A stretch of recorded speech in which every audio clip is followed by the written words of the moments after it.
Hi මගේ YouTube channel එකට ඔයාලව ආදරෙන් පිළිගන්නවා. ඔන්න මං අද ඔයාලට කියලා දෙන්න යන්නේ රසට තෙල් පෑදෙන්න හදන අල කරියක් හදන හැටි. ඉස්සෙල්ලම මම මේ විදියට අල දික් අතට කපාගෙන මේ විදියට හට්ටියකට දාගන්නවා. මම මෙතන අල ග්‍රෑම් 250ක් විතර තමයි ගත්තේ. ඊට පස්සේ මම මේ අල ටික වැහෙනකන් උණු වතුර ටිකක් දාගන්නවා. ඔයාලා අනිවාර්යෙන් මේකට උණු වතුර ටිකක්ම දාගන්න. ඒකට ලුණු ගෙඩියක් ඒත් එක්කම මම මේකට දාගන්නවා පහ ටිකක්. ඒත් එක්කම මම මේකට දාගන්නවා මිරිස් කුඩු තේ හැන්දක් විතර.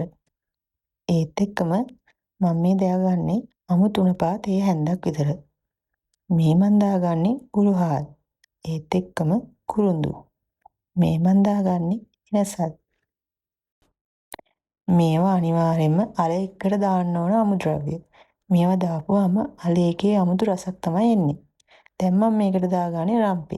මේ තියෙන්නේ මන් දාගන්න නයි මිරිස්. ඔයාලා ළඟට තියෙනවා නම් දාන්න පුළුවන් අමු මිරිස් උනත් එහෙම කිසිම ප්‍රශ්නයක් නැහැ.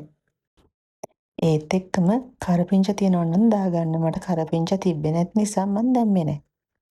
මේ ඔක්කොම හොඳට කලවම් කරලා අපි විනාඩි 10ක් විතර මෙන්න මේ විදිහට වහලා තියාගන්නවා. ඔන්න දැන් විනාඩි 10 පහ වුණා. අපි අල ටික තැම්බිලාද බලන්න මේ විදියට සැරින් සැරේ ඇරලා මේ විදියට හැඳි ගාගෙන තියාගන්නවා. මම දැන් මේක තවත් රස වෙන්න හාල් මැස්සෝ ටිකක් සුද්ධ කරලා දාගන්නවා. හාල් මැස්සෝ ටිකක් දාගෙන මම මේක හොඳට කලවම් කරලා ගන්නවා. මේ ටික හොඳට දැන් තැම්බිලා තියෙන නිසා මම මේක වැහෙනකන් උකු පොල් කිරි ටිකක් එකතු කර ගන්නවා. මෙන්න මේ ගානට වගේ මම උකු පොල් කිරි ටිකක් දාගන්නවා. උකු පොල් කිරි ටික දාගත්තට පස්සේ අපි වහලා උයා ගන්නෑ. මේක පොඩ්ඩක් තැම්බෙනකන් මෙන්න මේ විදියට හැඳි ගාන ගමන් තියාගන්නවා. දැන් මම මේකට ලුණු රස අනුව දාගන්නවා. මෙහෙම ලුණු ටිකකුත් දාගෙන මේ වගේ අපේ කිරි එක හොඳට පැහෙනකන් හැඳි ගා ගන්න තමයි තියෙන්නේ. ඔන්න අපේ අල කරිය දැන් හොඳට පැහිලා තියෙන්නේ. මේක අපි ලිප ඕෆ් කරලා පොඩි වෙලාවක් වහලා තියාගන්නවා. එතකොට තමයි රසට තෙල් පැදිලා එන්නේ. ඔන්න බලන්නකෝ අපේ අල කරිය කොහොමද කියලා. මෙන්න මේ විදිහට අපි හදාගත්ත අල කරිය ඉන්දියාප්ප එක්ක, බත් එක්ක, පාන් එක්ක උනත් රසට ගන්න පුළුවන්.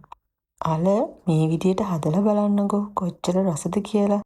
ලස්සනට තෙල් පෑදිලා තියෙන අල කරියක් තමයි මේක.